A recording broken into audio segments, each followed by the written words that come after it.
Mga bata, huwag niyo itong gagayahin. Pabang professional lang ang gumagawa nito, ha? Ito na naman, mga idol.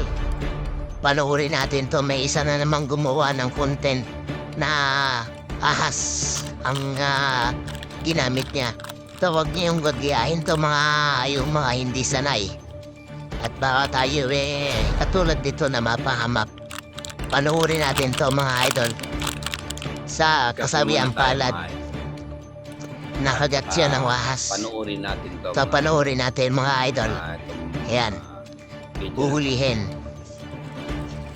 Habang tayo nagkakape.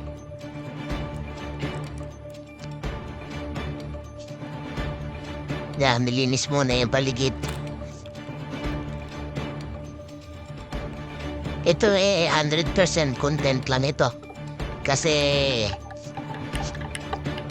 inaayos pa nililinis At saka hindi nila inaasahan na ganito ang mangyayari.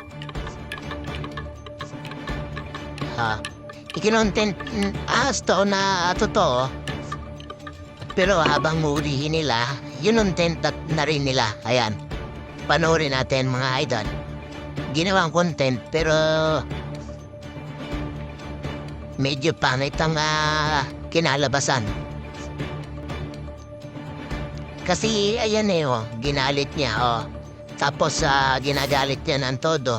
Siguro isa yan sa mga paraan na ginagawa niya para malibang yung ahas. May cobra yan Para ayan, nililito-lito niya. Para mawala sa focus yung ahas malibang. Malis ng mga tao doon. Habang hulihin na yan. Kinukuha ng video, siyempre content di ba?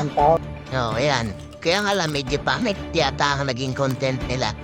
Ayan medyo nililibang-libang niya Siguro sanay na rin to na humuli. Ayan nagagalit Sanay na rin to na humuli, kaya lang hindi niya inaasahan yung pangyayari. Galit na yung ahas yung cobra di ba? Kape muna tayo, mga idol. At Tinutuklaw na siya panoorin natin to, mga idol. Ayan parang pinaglalaroan pa niya Ayan, medyo niya. Pero tatawas na sana ahas Ayan ayan na naman, ginagalit niya talaga Ayan, dadakmayin na yata niya yan dyan. Ay, hindi pa. Talagang nililibang pa niyang mabuti. Kaya tumakbo.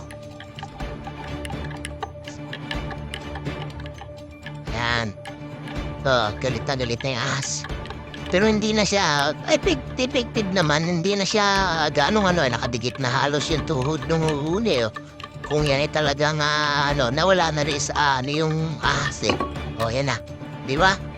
1, 2, 3, dakma. Dakmain mo na.